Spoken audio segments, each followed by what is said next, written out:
नमस्कार, बहुत स्वागत आप सभी का राष्ट्र टीवी पर। मैं हूं आपके साथ पूजा शर्मा। बुलेटिन में बात करते हैं सबसे पहले गोवा की सड़कों की। अब आप सोचेंगे कि गोवा की सड़कों को हुआ क्या है, तो दरअसल गोवा की सड़कों को गड्ढों से मुक्त करने की दिशा में राज्य सरकार ने केंद्र सरकार के सामने बड़ा प्रस्ताव रख दिया है। कैसा प्रस्ताव ये रखा गया है, लोक निर्माण मंत्री दिगंबर कामत के अनुसार कि गोवा की सड़क परियोजनाओं से जुड़े करीब 7,779 करोड़ रुपए के प्रस्ताव केंद्र सरकार को सौंपे गए। ये प्रस्ताव दिल्ली में सड़क परिवहन और राजमार्ग मंत्री नितिन गडकरी समेत अन्य केंद्रीय मंत्रियों को दिए गए हैं, जिनमें से 7,06,906 करोड़ रुपए की 5 बड़ी परियोजनाओं के प्रस्ताव सड़क परिवहन मंत्रालय को सौंपे गए हैं, जबकि 102.05 करोड़ रुपए के 12 प्रस्ताव केंद्रीय ग्रामीण विकास मंत्री को भेजे गए हैं। इसके अलावा मडगांव में अरलेम ईस्टर्न बाईपास को 4 लेन का बनाने के लिए करीब 600 करोड़ रुपए अलग प्रस्ताव भी केंद्र को दिया गया है। दिगंबर कामत ने यह भी बताया कि रेलवे क्रॉसिंग से जुड़े एनओसी के मुद्दे को लेकर रेल मंत्री अश्विनी वैष्णव से बातचीत भी हुई है। सचिवालय में पीडब्ल्यूडी के कामकाज को आसान बनाने के लिए ई साइन मॉड्यूल लॉन्च करने के बाद उन्होंने मीडिया से बातचीत की। कामत का दावा है कि राज्य की मुख्य सड़कों पर सभी गड्ढे भर दिए गए हैं। उन्होंने जनता से अपील की है कि अगर कहीं सड़क खराब दिखे तो मोबाइल फोन से शिकायत दर्ज कराए और 24 घंटे के भीतर समाधान का भरोसा भी दिलाया है। तो देखिए, मडगांव बाईपास 4 लेन का प्रस्ताव लेकर पहुंचे थे मंत्री और पीडब्ल्यूडी मंत्री ने दावा किया है कि अब गोवा में जो गड्ढे हैं, सड़कों पर जो गड्ढे हैं वो खत्म हो जाएंगे। केंद्र को सौंपे गए हैं सड़क से जुड़े बड़े प्रोजेक्ट, जिसमें करोड़ों के प्रोजेक्ट शामिल हैं। और साफ तौर पर पीडब्ल्यूडी मंत्री ने यह भी आश्वासन दिया है कि जनता को परेशानी ना हो, इस दिशा में लगातार काम किया जाएगा। नितिन गडकरी को साफ तौर पर यह प्रस्ताव सौंपा गया है और 7,779 करोड़ रुपए प्रस्ताव गोवा की सड़कों के लिए किए गए हैं।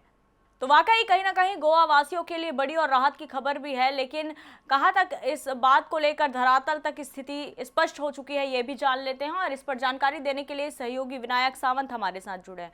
विनायक, वाकई अभी गोवा की सड़कों की बात करें तो लगातार एक्सीडेंट होते रहे। 2025 के जिस तरह से आंकड़े निकलकर सामने आए, ज्यादातर मौतें सड़क में गड्ढे होने के चलते और पैदल चलने वाले यात्रियों को की हुई है। तो ऐसे में अब अगर इन सड़कों को ठीक करने के लिए ये बड़ा प्रस्ताव दिया जाता है, तो क्या लगता है कितना समय लगेगा गोवा में जो सड़कें हैं, जिन पे गड्ढे हैं, उन्हें पूरी तरह से भर देने के लिए, और लोगों के लिए कितनी बड़ी राहत की ये बात है?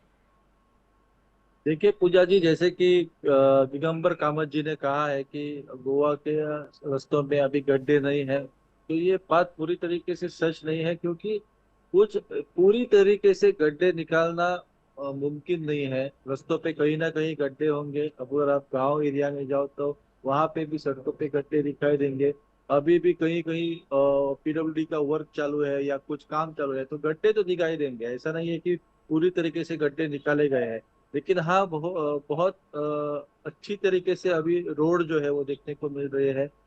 गड्ढे बहुत कम है, ऐसा हम कह सकते हैं। जो पूरी तरीके से खत्म नहीं हुए, बहुत कम है। उन्होंने ये भी कहा था कि जो दिल्ली में उनकी विजिट हुई थी, नितिन गडकरी से उन्होंने बातचीत की है। लगभग 7 साढ़े 7 हजार करोड़ के जो प्रोजेक्ट्स जो उन्होंने सबमिट किए, उनमें से बहुत से प्रोजेक्ट का डीपीआर है, डिटेल प्रोजेक्ट रिपोर्ट जो है वो भी उन्होंने सबमिट किया है।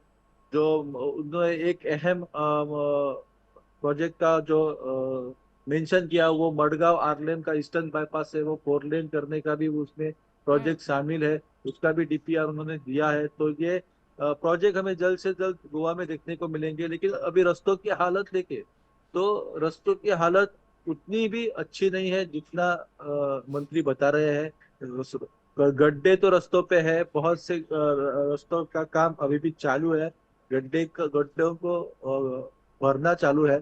तो ये काम जो है अभी तक धरातल पे चालू है। चलिए, यानी कहीं ना कहीं मडगांव तक अगर 4 लेन बन जाएगी तो एक और भी बड़ी सुविधा यहाँ पर गोवा वासियों की को मिलेगी। लेकिन वाकई जो आंकड़े बताते हैं विनायक जी, जिस तरह से हमने देखा साल 2025 के जो आंकड़े आए, ज्यादातर मौतें सड़क दुर्घटना की वजह से हुई और कारण बना सड़कों पर गड्ढा। कई ऐसे रास्ते हैं जहाँ पर बड़े बड़े गड्ढे होते हैं और जिसके चलते गाड़ी चलाने वाले को तो आप छोड़ दीजिए, पैदल चलने वाले यात्रियों की भी मौत उसकी वजह से हुई है। तो ऐसे में जो दावे कर रहे हैं 7,779 करोड़ रुपए का प्रस्ताव दिया है, ऐसा कहा जा रहा है मंत्री की ओर से, क्या लगता है कितनी तेजी से ये काम हो पाएगा और सड़कों में जो गड्ढे हैं उनसे लोगों को कब तक राहत मिल जाएगी? क्योंकि ये वाकई बहुत बड़ी बात है और गोवा वासियों की मांग भी ये है कि सड़कें जो है वो कम से कम ठीक होने चाहिए। देखिए, जो अभी हम बोल रहे हैं कि 7,779 करोड़ के जो प्रोजेक्ट है वो कब तक शुरू होंगे, ये तो डिपेंड करता है कि केंद्र सरकार कब इनको ग्रीन सिग्नल देती है और फंड जो है वो अलॉट करते हैं, उसके बाद ये काम चालू होंगे। अभी 2027 में असेंबली इलेक्शन है, तो उसके पहले ये जो सब है प्रोजेक्ट्स को लाने की कोशिश रहेगी मंत्री दिगंबर कामत की। एक तरीके से सरकार दिखाना चाहती है कि हम जो है वो प्रोग्रेस कर रही है, लेकिन गड्ढे जो है रास्तों पे वो तो भरना अहम है। अगर हम कोंडा एरिया से मडगांव की तरफ जाए तो बोरी पुल है, उस बोरी पुल की कंडीशन हर किसी को मालूम है, गोवा के लोगों की जो वहां से ट्रेवल करते हैं वो कि कैसी उसकी स्थिति है। तो ऐसे गड्ढे जो है रास्तों पे वो भरना बहुत अहम है। अगर सरकार ने वहां पे अगर ज्यादा फोकस किया कि जितने भी गड्ढे सरकार रास्ते पे है वो सरकार भर देगी तो अच्छा होगा। दिगंबर कावत ने ये कहा है कि किसी को अगर गड्ढा दिखाई दे तो हमें कांटेक्ट करे, 24 घंटे के अंदर वो गड्ढा भर दिया जाएगा। लेकिन ये बयानबाजी पहले भी हुई थी, इसका कुछ नहीं हुआ था। On the floor of the house भी सीएम सर ने ये कहा था कि रास्तों के गड्ढे जो है वो गणेश चतुर्थी के पहले भर दिए जाएंगे या दिवाली से पहले भर दिए जाएंगे, ऐसी डेडलाइन दी थी। लेकिन फिर भी कुछ कुछ रास्तों की हालत जो है हम्म। वो अभी भी खराब है, हम्म। जिसमें हमें दुर्घटनाएं देखने को मिलते हैं, रास्तों पे दुर्घटनाएं होकर लोगों की मौत देखने को हम्म। मिलती है। चलिए, बने रहिएगा विनायक जी, आगे भी आपसे जानकारी लेंगे।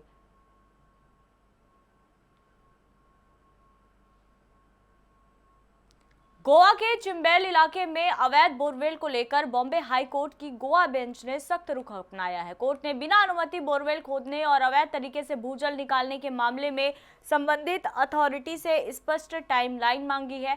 हाई कोर्ट ने निर्देश दिया है कि 4 हफ्तों के अंदर इस पूरे मामले पर हलफनामा दाखिल किया जाए। कोर्ट ने साफ कहा कि अथॉरिटी ये बताए कि अब तक इस मामले में क्या कदम उठाए गए हैं और कितने समय से ठोस कार्रवाई शुरू कर इसे पूरा किया जाएगा।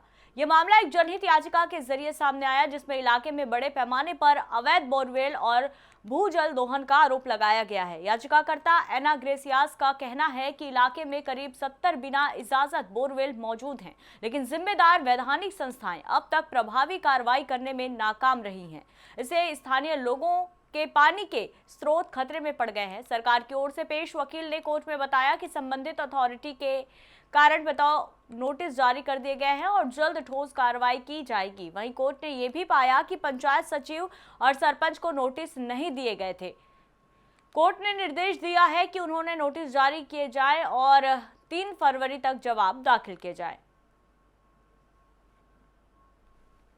तो हाईकोर्ट ने अथॉरिटी से टाइमलाइन मांगी है। साफ तौर पर डेडलाइन दे दिया गया है कि आखिर सरपंच उप सरपंच को क्यों यहां पर नोटिस नहीं दिया गया है। 3 फरवरी तक जवाब दाखिल कर दिए जाने चाहिए। तो देखिए, लगातार गोवा में पर्यावरण और अनियंत्रित विकास को लेकर अब आवाज तेज होती दिख रही है। मंगलवार को पणजी में इलाहाबाद हाई कोर्ट के पूर्व चीफ जस्टिस फर्दिनो रेबेलो की अगुवाई में एक बड़ी जनसभा का आयोजन किया गया, जहां गोवा की जमीन, पहाड़, नदियों और समुद्र तटों की सुरक्षा के लिए सरकार से तुरंत कार्रवाई की मांग की गई है। इस जनसभा में लोगों ने पीपल्स चार्टर यानी कि गोएंची पोर्जेची मांगनी को अपनाया और साफ कहा कि अगर अब भी सरकार ने कदम नहीं उठाए तो एक जन आंदोलन शुरू किया जाएगा। सभा में असंतुलित और बेलगाम विकास को गोवा के भविष्य के लिए बड़ा खतरा बताया गया और इसे रोकने के लिए अध्यादेश लाने की भी मांग की गई। इन 10 सूत्रीय चार्टर में पहाड़ी ढलानों पर निर्माण पर रोक, गांव की वहन क्षमता का अध्ययन, अवैध परियोजनाओं को मंजूरी देने वाले अधिकारियों पर कार्रवाई, CRZ नियमों का सख्ती से पालन, जॉगिंग में बदलाव वाले प्रावधानों को रद्द करने, सख्त पर्यावरण मंजूरी और मांडवी नदी से ऑफशोर कैसीनो हटाने जैसी मांगे शामिल हैं। साथ ही भूमि की बिक्री पर रोक की भी बात कही गई है। सभा में मौजूद लोगों ने साफ संदेश दिया है कि गोवा सिर्फ एक पर्यटन स्थल नहीं बल्कि आने वाली पीढ़ियों की धरोहर है, जिसे बचाने के लिए अब सड़क से लेकर सरकार तक लड़ाई लड़ी जाएगी।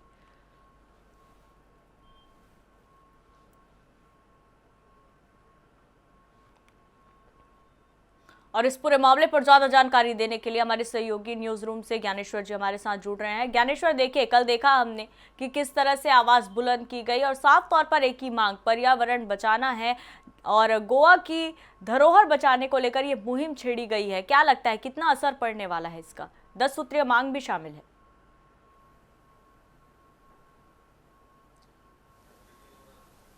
देखिए, गोवा में तो ये जब ZP इलेक्शन हुआ उसके बाद एक ऐसा माहौल बन गया था कि जो अपोजिशन पार्टी है वो इकट्ठा आके गोवा के बचाने के लिए कुछ तो करे, लेकिन अपोजिशन पार्टी ने कुछ नहीं किया। लेकिन ऐसा एक मूवमेंट शुरू हुआ जो इलाहाबाद हाईकोर्ट के एक्स चीफ जस्टिस फेर्दिनो रिबेलो और ये बॉम्बे हाईकोर्ट के जज भी रह चुके हैं, तो उन लोगों ने एक उनका व्हाट्सएप नंबर शेयर करके कहा कि we need to protect the Goa और इसके लिए हम तैयार हैं। तो उसने व्हाट्सएप नंबर शेयर किया और उसके बाद एक पब्लिक मूवमेंट का ये शुरुआत हो गई और उसकी पहली मीटिंग जो है वो कल पणजी में हो गई। तो इस मीटिंग के लिए around more than 1000 people have attended that meeting. मतलब जहां एक हॉल बुक किया था वहां जगह कम पड़ी, इसलिए आज़ाद मैदान पे लोगों को शिफ्ट करना पड़ा, वहां स्क्रीन डाल के उनको दिखाए। तो इस मीटिंग में एक मुद्दा उठाया गया है, तो ये है कि गोवा में जो लैंड कन्वर्जन हो रहा है वो लैंड कन्वर्जन के ऊपर जो अपोजिशन में विधायक हैं उन लोगों ने एक बिल असेंबली में लाना चाहिए कि ये जो लैंड कन्वर्जन है, ये लैंड कन्वर्जन होता है गोवा के TCP एक्ट में जो सेक्शन 17(2) और 39A हैं, ये दोनों सेक्शंस के अंडर ये लैंड कन्वर्जन बहुत होता है। तो ये लैंड कन्वर्जन स्टॉप करने के लिए ये जो दोनों सेक्शन है TCP एक्ट के, उनको स्क्रैप किया जाए। वहाँ जो स्पीकर थे उन लोगों ने बताया कि हिल का डेफिनेशन क्या है, मतलब हिल क्या है, ये 1/4 हिल है, 1/10 हिल है, मतलब ये कैसा रहता है और वहाँ कौन सी जगह पे नो डेवलपमेंट जोन है, कौन सी जगह पे डेवलपमेंट जोन है, कहाँ डेवलपमेंट के प्रोजेक्ट्स आ सकते हैं, कहाँ कंस्ट्रक्शंस के प्रोजेक्ट आ सकते हैं, what is the law to protect this hill, ये सबके ऊपर वहाँ बातचीत हो गई। और एक 10 पॉइंट प्रोग्राम वहाँ जो लोगों के सामने रखा गया वो है कि गोवा में जो हिल कटिंग और लैंड कन्वर्जन हो रहा है ये पूरी तरीके से स्टॉप किया जाए। जो CRZ में जो वायलेशन होके कंस्ट्रक्शंस अब खड़े हो गए हैं उनको डेमोलिशन ऑर्डर निकाला जाए, जो ऑफिसर रिस्पॉन्सिबल है उनको परमिशन देने के लिए सबके ऊपर एक्शन लिया जाए। और भी मांग थी कि जो गोवा में पणजी में मांडवी रिवर में जो कसिनोज हैं वो शिफ्ट किए जाए। ये कहाँ शिफ्ट करने हैं, क्या करना है, ये तो बात आगे होगी, लेकिन ये शिफ्ट होना चाहिए। और ये शिफ्ट होने के अगर हम लोगों ने देखा तो पॉलिटिशियंस ने भी बहुत इसके ऊपर मशाल रैलीज निकाली हैं इससे पहले। और एक पॉलिटिशियन ने बोला है कि अगर मैं इन पावर आ गया तो नेक्स्ट 100 डेज मैं कसिनो निकालूंगा। लेकिन ये जो सब कहा है वो अब करके दिखाओ, ऐसी उस मीटिंग में सब लोगों ने बोला। उसके बाद ये है कि जो गोवा के लेक्स हैं, वहाँ नदियाँ हैं, उनको प्रोटेक्ट करने के लिए स्पेशल बिल लाया जाए और ये सब प्रोटेक्ट होना चाहिए।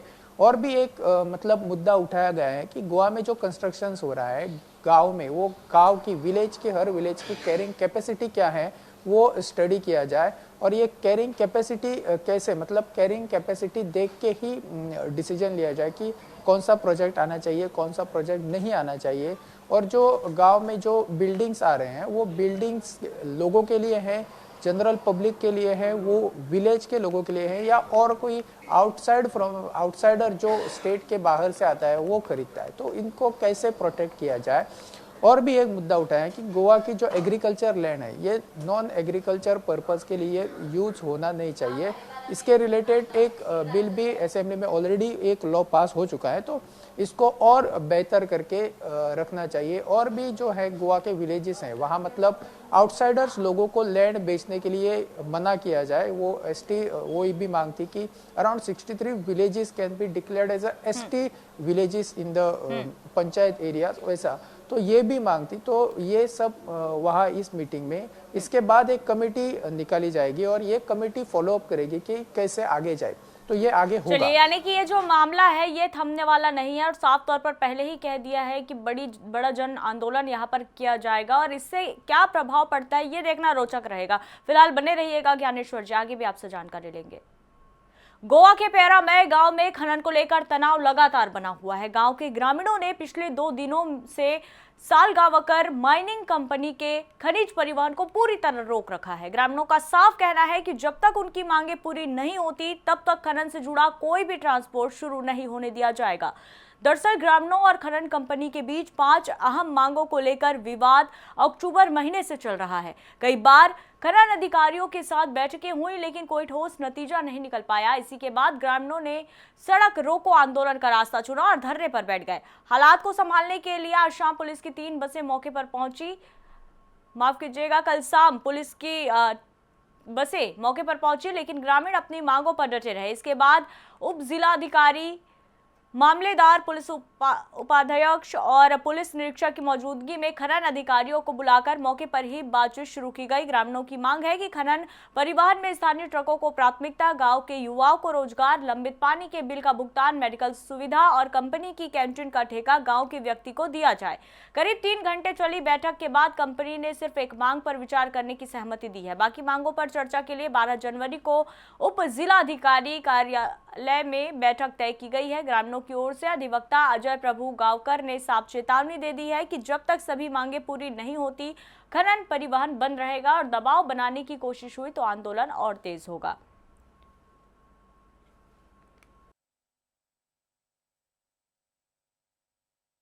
जैसे कि सबको मालूम है क्योंकि लोगों का जो मेन इशू था एम्प्लॉयमेंट और deployment of vehicles, trucks deploy करना, ये 2 मेन चीज़ों के लिए लोगों ने अक्टूबर महीने से गवर्नमेंट अथॉरिटी और मैनेजमेंट को रिप्रेजेंटेशन दिए थे। 4 महीने का वक्त दिया था, बार बार तारीख पे तारीख चल रही थी। तो इस तारीख पे तारीख ये फंडे के ऊपर मुझे लगता है लोगों को भी ऐसा लगा कि बहुत हो गया है, अभी अब पानी सर के ऊपर से जा रहा है। तब लोगों ने कल डिसाइड कर लिया कि सब चक्का जाम करने का, और उन्होंने कल से यहाँ पे माइनिंग ऑपरेशन स्टॉप किए थे, उनके टैंकर्स को ब्लॉक किया था। इट ओनली डिमांड कि अगर माइन स्टार्ट करना है तो हाथ को काम मिलना चाहिए, और जो गाड़ियाँ यहाँ पे खड़ी है घर के बाहर उनको भी काम मिलना चाहिए। तो सुबह से हम राह देख रहे थे कि कोई ना कोई मीटिंग के लिए आएगा, कोई नहीं आ रहा था। लेकिन अभी शाम को डिप्टी कलेक्टर हमारे नाइक साहब हैं, वो और हमारे मामलेदार, जॉइंट मामलेदार मिस्टर धावस्कर, डीवाईएसपी और पीआई सब लोग यहाँ पे थे। उन्होंने मैनेजमेंट के बंदों को यहाँ पे बुला लिया मीटिंग के लिए। अभी हमारी मीटिंग हो चुकी है, अभी रात के 12:30 बज चुके हैं। अभी हमें सॉल्यूशन मिला है कि they are ready to start the dialogue. मतलब ट्रक का डिप्लॉयमेंट कल क्लियर हो जाएगा कि ट्रक परसों से चलने वाले हैं कि नहीं। नौकरी का सपना दिखाकर ठगी करने का एक और मामला गोवा के वास्को से सामने आया है। यहाँ एक दंपत्ति पर जहाज पर नौकरी दिलाने का झांसा देकर एक स्थानीय युवक से करीब 25 लाख रुपए की ठगी करने का आरोप लगा है। पीड़ित का कहना है कि आरोपियों ने विदेश में जहाज पर अच्छी नौकरी दिलाने का भरोसा दिलाया और अलग अलग किस्तों में उससे 24,94,649 रुपए वसूल लिए। वास्को पुलिस के मुताबिक लंबे समय तक इंतजार करने के बाद जब न तो नौकरी मिली और न ही पैसे वापस किए गए तो पीड़ित ने थाने में शिकायत दर्ज करवाई। जांच के बाद पुलिस ने दंपत्ति के खिलाफ धोखाधड़ी का मामला दर्ज कर लिया है। पुलिस का कहना है कि आरोपियों ने भरोसा जीतने के लिए फर्जी दस्तावेज और झूठे वादों का सहारा लिया। शुरुआती जांच में सामने आया है कि पीड़ित को बार बार नई तारीखें दी जाती रहीं ताकि शक न हो। अब पुलिस ये भी पता लगा रही है कि कहीं इस तरह की ठगी के पीछे कोई बड़ा रैकेट तो नहीं है। पुलिस ने लोगों से अपील की है कि विदेश या जहाज पर नौकरी दिलाने के नाम पर बिना जांच पड़ताल किसी को पैसे न दें और किसी भी एजेंट पर पूरी तरह से भरोसा ना करें। भरोसा करने से पहले एक बार उस एजेंट की पूरी जानकारी जरूर लें।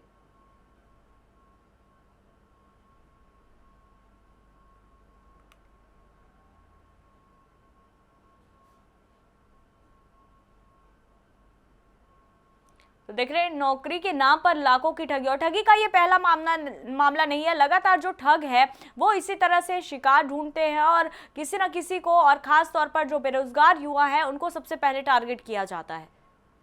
और चलिए इस पूरे मामले पर ज्यादा जानकारी के लिए रुक करते हैं सहयोगी विनायक सावंत का, जो हमारे साथ जुड़ चुके हैं।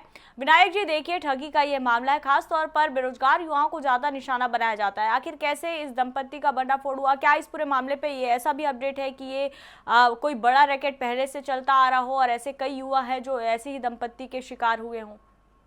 क्या कुछ अपडेट पूरे देखिए, मामले? जैसे कि आपने कहा कि ये पहला मामला नहीं है, ऐसे बहुत से मामले हो गए हैं। फिर भी लोग जो है तो इनके झांसे में आते हैं। हालांकि पुलिस हर वक्त ये आगाह करती है कि ऐसे झूठे एजेंट के झांसे में ना आए। खुद मुख्यमंत्री डॉक्टर प्रमोद सावंत ने भी बहुत बार ये कहा है कि ऐसे लोगों के झांसे में ना आए, फिर भी लोग इनके झांसे में आते हैं। ये जो मामला है ये उनको जहाज पे नौकरी देने के लालच में दी थी उनको कि आप 25 लाख रुपए दो, आपका जहाज की नौकरी जो है वो पूरी तरीके से मिल जाएगी। लेकिन जैसे कि उन्होंने सारे पैसे दे दिए, लेकिन पैसों के साथ साथ पैसे तो गए लेकिन नौकरी भी नहीं मिली, ऐसा उनका हुआ। उन्होंने बहुत महीना इंतजार किया कि आज आएगा कल आएगा। जब जब वो कांटेक्ट करते थे वो बोलते थे कि नहीं, आज इंटरव्यू का आएगा, कल इंटरव्यू आएगा, आपको मेल आएगा। लेकिन ऐसा कुछ भी नहीं हुआ। अभी वो 25 लाख रुपया भी उनका गया है। वो जो कपल है उसको हिरासत में लिया गया है और उनसे पूछताछ जारी है। लेकिन उनके जो 25 लाख है वो कब मिलेंगे ये आगे ही पता चलेगा। ऐसे झांसे में यानी कि लोग ये जो ठग आते हैं। कपल जो है वो अब पुलिस की गिरफ्त में है, तब कहीं जाकर अब ये माना जा सकता है कि हो सकता है इस मामले में और भी खुलासे हों। फिलहाल तमाम जानकारी के लिए बहुत धन्यवाद विनायक जी।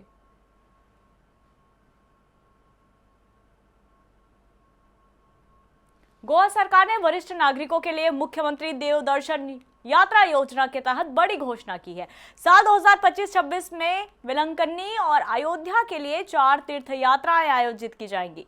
सामाजिक कल्याण निदेशालय के मुताबिक 9 जनवरी 2026 को वेलंकन्नी, जबकि 19-26 जनवरी और 2 फरवरी 2026 को अयोध्या की यात्रा होगी। इस योजना का लाभ 50 से 70 वर्ष के वरिष्ठ नागरिक उठा सकेंगे। उनके साथ ही एक परिचारक को भी मुफ्त यात्रा की सुविधा मिलेगी। ये यात्राएं GTDC के सहयोग से कराई जाएंगी। मंत्री सुभाष पाल देसाई ने बताया कि इच्छुक लोग yatraconnect.in पर ऑनलाइन आवेदन कर सकते हैं।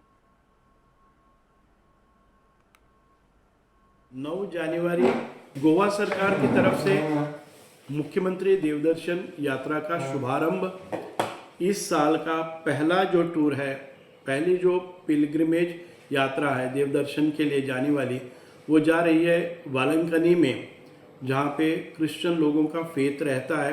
और गोवा और वालंकनी ये बहुत ही एक कनेक्ट है और सभी जो भाविक है गोवा के क्रिश्चियन लोग वो ज़्यादातर वहाँ पे जाने को पसंद करते हैं। इसीलिए गोवा सरकार की तरफ से और विशेषतः आदरणीय मुख्यमंत्री डॉक्टर प्रमोद सावंत की ये जो स्कीम है मुख्यमंत्री देवदर्शन यात्रा का शुभारंभ 9 जनवरी सुबह 10 बजे 1200 पैक्स को लेके 1200 यात्रियों को लेके ये जो ट्रेन है वो वालंकनी में जाएगी और 24 घंटे में वो वालंकनी में पहुंचेगी। और 10 तारीख को सुबह 10 बजे वालंकनी पहुंचने के बाद वहाँ पे एक सुंदर सा उनका एकोमोडेशन किया जाएगा। उस एकोमोडेशन में वो अपने जो भी कार्य है अपना बाथरूम वगैरह सब यूज़ करने के बाद उसी दिन 12 बजे उनको चर्च में लेके जाएंगे एक विशेष टूर बस सेवा से। और वहाँ पे एक स्पेशल उनका मास, मतलब जो भी प्रार्थना करनी है, जो भी ब्लेसिंग्स लेनी है, उसके लिए सारी तैयारी वहाँ पे की गई हुई है। तो फिलहाल इस बुलेटिन में इतना ही। ताजा अपडेट्स के लिए बने रहिए राष्ट्र टीवी के साथ। नमस्कार।